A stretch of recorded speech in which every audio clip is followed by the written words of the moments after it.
से गुजरते हो और वहां पे अगर किसी किसान और किसी की पैदावार को नुकसान होता है तो उसको बचाओ। इसलिए 84 लड़ाइयां हुई और उन लड़ाइयों में केवल 1014 लोग मरे, दुनिया का सबसे बड़ा रिकॉर्ड है।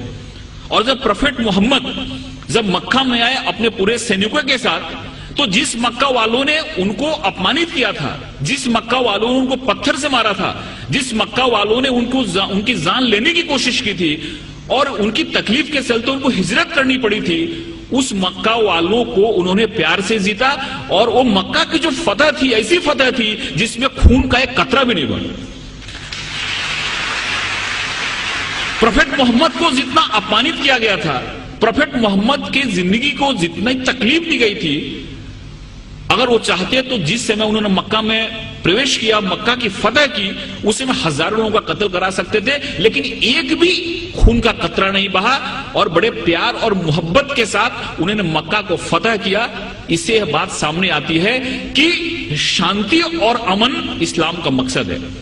तलवार उठाई उन्होंने, तलवार इसलिए उठाई कि तलवार उठाने का उनको हुक्म था, मजबूरी थी तलवार उठाना, कि अगर तलवार नहीं उठाते तो मजहब का क्याम नहीं हो सकता।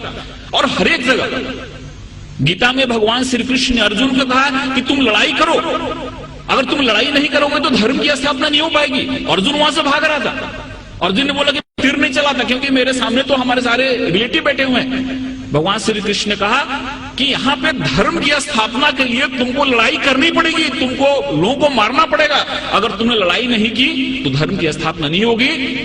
तो एक विशेष परिस्थिति में हमको लड़ाई करने की भी जरूरत होती है। वैसे ही प्रोफेट मोहम्मद ने अगर लड़ाई करने की बात की तो वहां पे की जहां पे लड़ाई करना मजबूरी था, और वहां पे अगर लड़ाई नहीं होती तो शांति की स्थापना नहीं होती। इसलिए ये बात हमारे सामने आती है कि सबसे बड़ी जो बात है कि इस्लाम जहां जहां उन्होंने उनको जहां जहां वो लोगों को मार सकते थे, जहां जहां खून खराबा हो सकता था, वहां पे उन्होंने खून खराबा नहीं होने दिया। कभी कभी उन्होंने अपने को खुद अपमानित भी हुए, जैसे कि बहुत लोगों को मालूम हुआ कि सुलई हुदैबिया जो एक करार हुआ, एक जो मायदा हुआ, उसमें बहुत सारे ऐसे टर्म थे जो टर्म उनको कबूल नहीं थे, इस्लाम के मानने वालों को, मुसलमानों को कबूल नहीं थे। लेकिन प्रोफेट मोहम्मद ने कहा कि अगर यह मायदा नहीं करता हूं तो बहुत बड़ा खून खराबा हो जाएगा और उस खून खराबे से बहुत लोग मारे जाएंगे, इसलिए चलो मेरा अपमान हुआ तो चलेगा, लेकिन शांति के लिए, अमन के लिए मैं करार करता हूं, जिससे बहुत बड़ी लड़ाई टल गई। ऐसे बहुत सारे उदाहरण हैं। एक बार एक यहूदी का जनाजा जा रहा था और प्रोफेट मोहम्मद अपने लोगों के साथ बैठे हुए थे। उन्होंने जब जनाजा देखा तो उठ के खड़े हो गए। उनके लोगों ने कहा कि ये तो मुसलमान का जनाजा नहीं, ये तो एक यहूदी का जनाजा है। तो मोहम्मद ने क्या, प्रोफेट मोहम्मद ने क्या यहूदी इंसान नहीं होता? ये सारी चीजें हमारे सामने आनी चाहिए। उस बूढ़ी औरत की कहानी मालूम है कि उसको ऐसा लगता था कि यहाँ पे इस्लाम बढ़ रहा है, एक मोहम्मद नाम का ऐसा शख्सियत है जो सबको इस्लाम में ले जा रहा है, इसलिए वो गांव छोड़ के जा रही थी। उसके सर पे गठरी थी और गठरी उठ नहीं रही थी। एक नौजवान आया और बोला कि माता जी मैं आपकी मदद करूं, आप चलो अपनी गठरी में गांव के बाहर छोड़ देता हूं।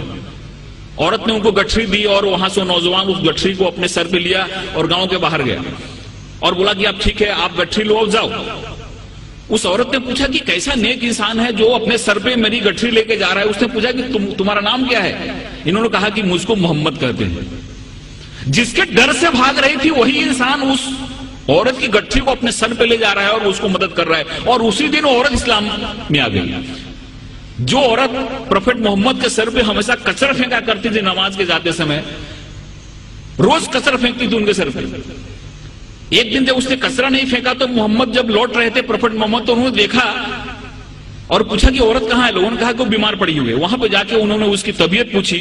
उस औरत को लगा कि जिस इंसान को मैंने इतनी तकलीफ दी, जिसको इतना मैंने अपमानित किया, जिसके सर पे मैंने कचरा फेंका, वो कैसा इंसान है कि मैं मेरी तबीयत बिगड़ने पे मेरा हाल पूछने आ रहा है। और वहां पे इस्लाम उसने कबूल कर लिया।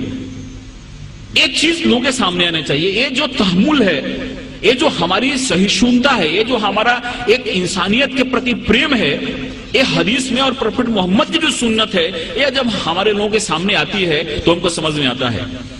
एक हमारे बहुत नजदीक के मित्र हैं जयपुर के, उनको कई बार मैंने मुशायरे के लिए बुलाया। उन्होंने दो चीज मुझको बताई। ये दोनों चीजें मुझको कहीं रेफरेंस मिला नहीं है, लेकिन उन्होंने बताई। उन्होंने पहला ऐसा बात